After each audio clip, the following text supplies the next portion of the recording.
Okay, ladies and gentlemen, your time is up. Or at least the time for the think tanks, the time is up. In case it sounded a bit morbid. What we're going to do is ask each of the think tank leaders just to give us a very brief overview of what was discussed in their think tank. And unusually for me, we'll start with number one. Sounds like a pretty good place to start.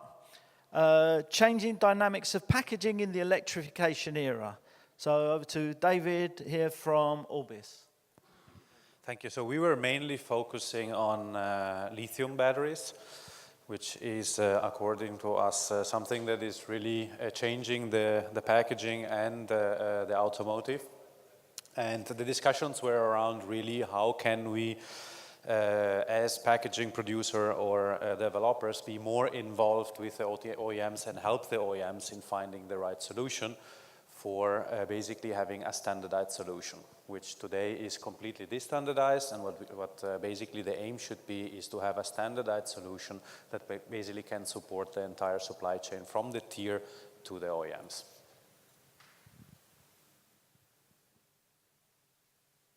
Thank you very much, David. Short and sharp, very good. Although I actually thought you were going to be talking about electric boxes, so I got that completely wrong. Next, now we're going to be looking at navigating change in finished vehicle logistics. So I'll hand over to Ruud Vossebeld from Inform. Yes, thank you very much, Louis. We had a great group here, people from the automotive industry, from the finished vehicle logistic services, from suppliers. And the first question we tried to answer was, what are the 10 large changes coming up in the coming years? Or everyone could come up with a change that he had in mind. And what was interesting, the list was in the end about 10 changes. So it means a lot of change might come up. And the next question to the group is then, okay, how can we make sure we prioritize the changes, and how can we make it work that these changes are implemented? And the answers basically were, okay, we need to collaborate, we need to find standards, we need to work with entities like ECG to make sure we stay within the legal framework. And but still the question then is, I think, is this enough for finished vehicle logistics and for the automotive industry? Or is there still a risk for disruption as well? That companies like Amazon or Alibaba or Tesla suddenly finds a totally new way in going into the market. And some people think there could be a big change in the coming years, even when everything gets autonomous and everything gets to Uber and Lyft. That could be a disruption for the automotive industry. And so I think still a lot of question marks, and still we also didn't answer fully. If in 10 years we are not fully dinosaurs anymore, as we have been in the last years, yeah, or that maybe someone comes in, disrupts everything, or that this automotive industry sorts it out himself, and yeah, we are very quick bird in the future and not this dinosaur anymore. Thank you very much, and let's hope we don't stay, or that we're not the dinosaurs of the automotive logistics industry. I'm supposed to be the dinosaur of the automotive industry. And now we'll be looking at shifting packaging complexities with Eamonn Casey from CHEP. Thank you, Louis. I'll stand around here so everybody can see me. So we're a little bit, well, we were top heavy on people that are directly involved in providing packaging. So unfortunately we didn't have anybody from an OEM or the supplier base, so we made their decisions for them. Yeah, I mean, we talked about, we jumped to the solution quite quickly, but really we're saying why is it so complex? Why is the packaging situation so complex? And we recognise that people or companies are making multiple products for individual solutions, even to the extent where for any given particular time, a new packaging carton will be created to meet a demand. We think that one of the challenges that we see is that people don't necessarily see packaging as critical enough. It's often the last thought in the process, but it's also not necessarily a value in the scheme of things. The answers for us are around standardization, about collaboration on every front, and real collaboration in terms of sharing innovation as well, and communication. The value for the change is often felt by an individual or an area, a part of the supply chain, but not all of the supply chain. And it's recognizing that total impact and the total cost of ownership, if you like, the benefits that can be delivered overall, which may not suit every part of that process. And we also recognize that change itself is both difficult and time-consuming, and that the individuals that will make the changes may often be the ones that feel the pain of the change, you know, even to the extent of their own job. So I think that just about covers everything. Thank you very much, Eamonn. And now we're looking at frictionless trade. So handing over to Olivier Thouard from GEFCO to tell us the secrets of frictionless trade. Secret, I don't know. Yes, we spoke about Brexit, what a surprise, and about trade and how to maintain frictionless trade. First, we spoke about what about the future of British imports, and to consider that UK imports tomorrow will be like Chinese. So this is the first point. So, and it means a lot of things behind, which mean import declarations, documentation and everything, as I said also this morning. So we have new options to set up and to manage. We have a lot of things like data to manage, to get, and to make sure the border will be managed as quickly as possible. And when you speak about data, it's not only data from your company, from one company, but it's data from the supply chain. It's data from the supplier. And we also spoke about packaging. I guess the other table will be very happy. We spoke about packaging because when you speak about packaging moving from one border to another, it means temporary export, temporary import, when you can't avoid them. But it can be a big problem because you need to know exactly how many packaging are moving. You need to perform your clearance if you want to avoid duties. So this is a big subject, and as I said during the table, we don't have the answer today. The subject is ongoing, but how we will manage packaging through Brexit is not, we don't have the answer. We know how to do it, but we don't know how to do it with frictionless. I guess this is a big part of what we said. Anything to add? Okay, thank you. Okay, thank you very much. Next, we'll be looking at skills for logistics.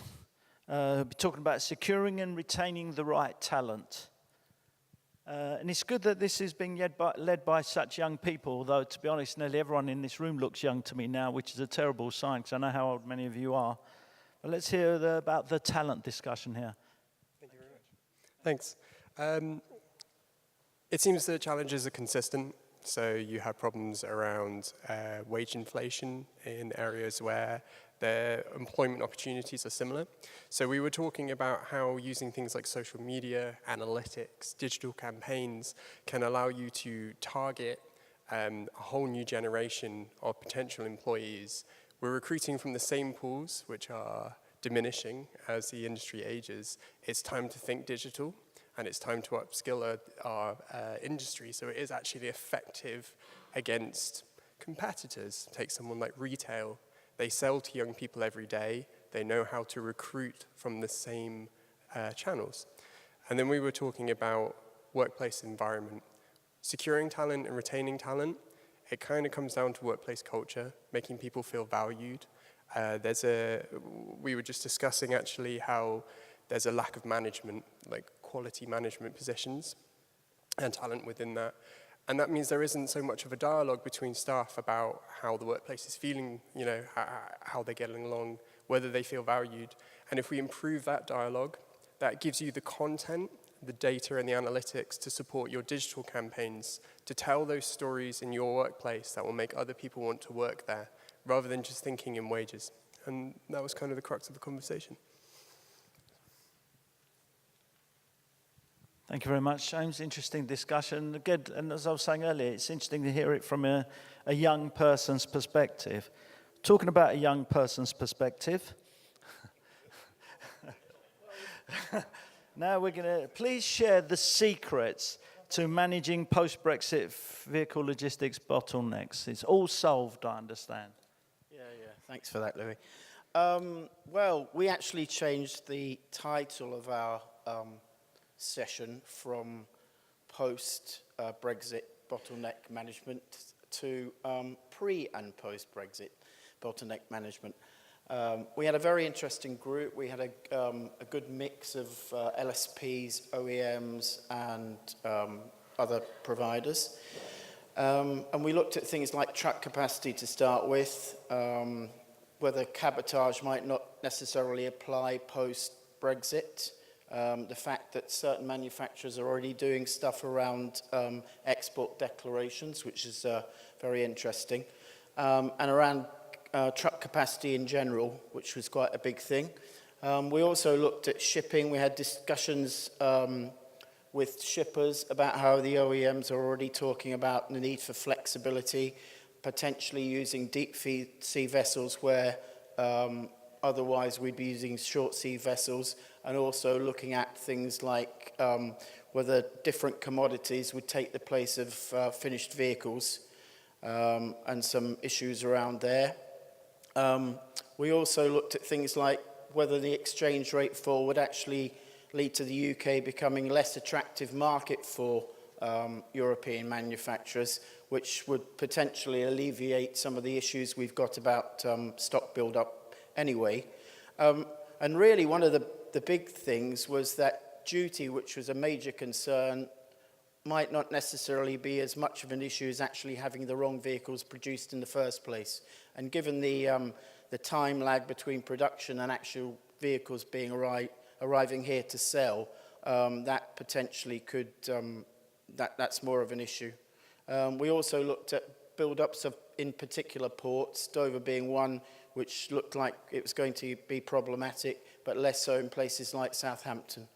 And also one of the other things we looked at, which not many people have addressed so far, is the impact on administration, and the fact that one of our members here had recruited an extra 330 extra staff to accommodate customs declarations. We really only touched on the subject because there's so much more to cover, but it was a very useful session. Thank you very much, young man.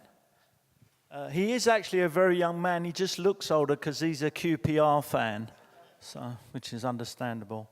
Thank you very much, everybody, for joining in the think tanks. I hope you enjoyed the discussions, valuable, interesting, and that perhaps they just give something a little bit different to the conference when you're talking and working with smaller groups.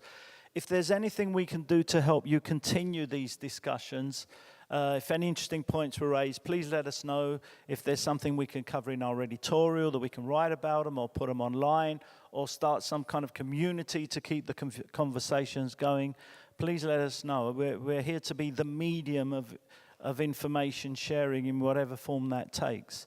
So please, keep working with us through me. Most people know me or our editorial team, and let us know what we can do to help you, to help share the important topics, discussions that need to be shared for the industry. But thank you very much, everyone, for participating in this. Enjoy your well-deserved coffee breaks and biscuits or whatever we've got outside. And we look forward to seeing you again for discussion at the end, a general discussion, which will be involving all of the audience, to talk about some of the subjects we've discussed, some of the subjects we haven't discussed, and have a final discussion on the important topics for automotive logistics in the UK. Thank you very much. See you at 4 o'clock. Thank you.